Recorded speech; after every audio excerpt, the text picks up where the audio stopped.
After your fashion show in high school fell through, what kept you going? What inspired you? The main thing that inspired me was I was like, look, man, I came this far, even though I really didn't go too far, but I came far enough, and I saw the people's reactions around me and how they was just so hyped for the show. I was like, I still have to put this on. I wrote a whole script with scenes, and some dialogue too, and I was like, I can't let all this go to waste. And at the time, my idols was, and still are, Kanye West and Wiz Khalifa. I idolized both of those guys too, for so many reasons. And I said, look, man, if one man can have that effect on somebody, not somebody, well, on somebody with me, but on so many people, I can get myself up there or maybe even higher. So I sat down one day and I thought about it. I said, look, I can't let all this go to waste. So I looked and saw what I did wrong. And the things I noticed was I wasn't going to all the right places. I wasn't asking the right people. And I wasn't using all my time wisely. I was procrastinating.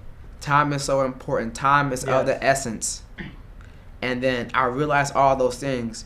And then I prayed a lot. I cried many a nights, man. Many a nights, man. I just boohoo cried to myself in the showers. So you were laying yourself bare and just trying to examine every bit. Yes, man. And then it's funny how things play out, because I spoke things into existence, but I also took the steps.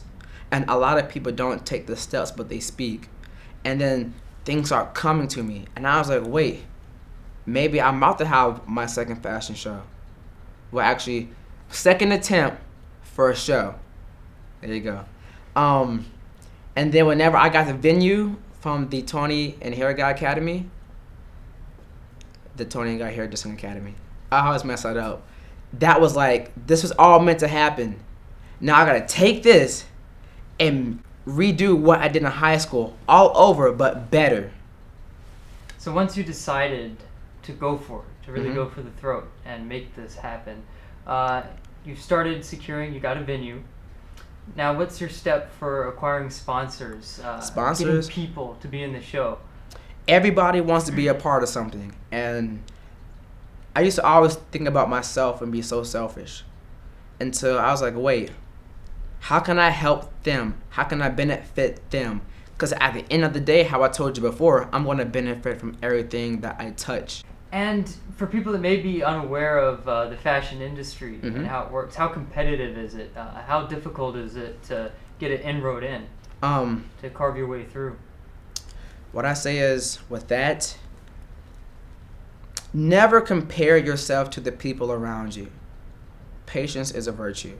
I noticed that, let's say that there's somebody out there 18 who's probably trying to do similar things to me in the same field, but he's better than me in what he's doing. But you never know where his flaws are. You never know where he's gonna fall.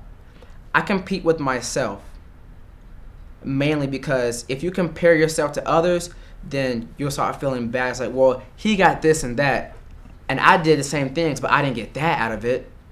And now you're thinking like, man, maybe he is better than me. You know, things like that. Yeah. But it starts a cycle, doesn't it? It does, man. Compete with yourself. Be better than you were yesterday, last month, last week, last year. So, would you like to be seen as an inspiration to people in Jacksonville? Not really to the inspiration of Jacksonville, but to the youth, because the youth are the most important people on the planet. Because I'm here today, and they'll be here tomorrow. So, if I can impact them and make them want to do something, that's everything to me. I'm trying to be an example that says, no matter how young you are, you can still do something. You can still make a change in anything and anyone, you know. Because I know there's a few people at my old high school who thought I wasn't going to be where I'm at now, even though I'm not really any place. What would you say to them, to your critics? I would say, look, man, I'm stunting. Every month I get better. Every month me and my team, we progress. While you was talking crap about me not doing this and not having my show in high school, I know it didn't happen. So are you happy? But now look, I'm still striving to become something better. I'm still actually out here trying. Because the only people who are out, only doers know how hard it is to actually do.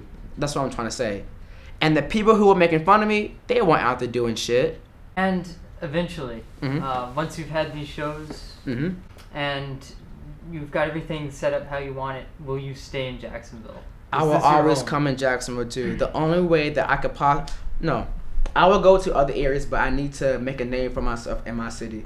So many people told me to go up to New York, Miami. Oh, Chad, you should go here and do all this stuff here. But look, man, if you can't make it in your own city, then how do you expect to go to New York City or someplace big like that, right?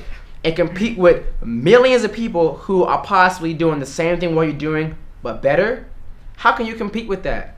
I'm not saying that there's nobody here in Jacksonville doing the same thing or what I'm doing, but I haven't came in contact with them. And if I do, it would just be competition. It would be motivation for me to go out there and do things better than them. Because whenever people see my videos on YouTube of what me and my team does, they're like, is that Jacksonville? That happened here? That's not somewhere else? No, it's all Jacksonville.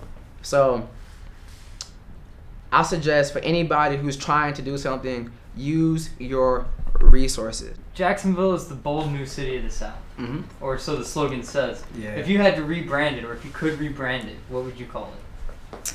That's a hard question, man. I can't rename a city that's potentially gonna make me who I am. I just call it Jax, all caps JAX, because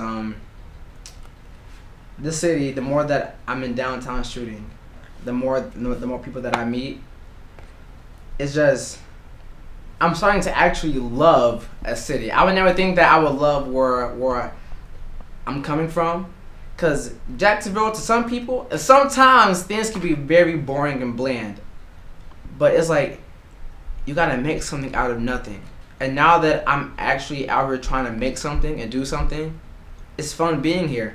Cause it's like, sometimes I feel as if, you know, me and the guys are the only ones out here actually doing. And that means everything. That means I have a head start of the next guy, of the next guys, if they have their own crew. So it feels good in the sense that I haven't met anyone who's trying to do things that I'm doing to a certain extent. You know, it'd be cool to meet somebody who is. But it shows me that like I'm out there and I'm on top of things. I'm on top of my game. So yeah, and I'm completely confident that you can do it. You have a great personality, and I look forward to seeing what we all do as Jacksonvillians, and seeing what you have to do next. What's in store for us next? Man, thank you so much just for everything and just for being here. I can't thank you enough for this opportunity. Absolutely. I really can't. Thank you so much, man. Wonderful meeting you. Same with you, man. This is great.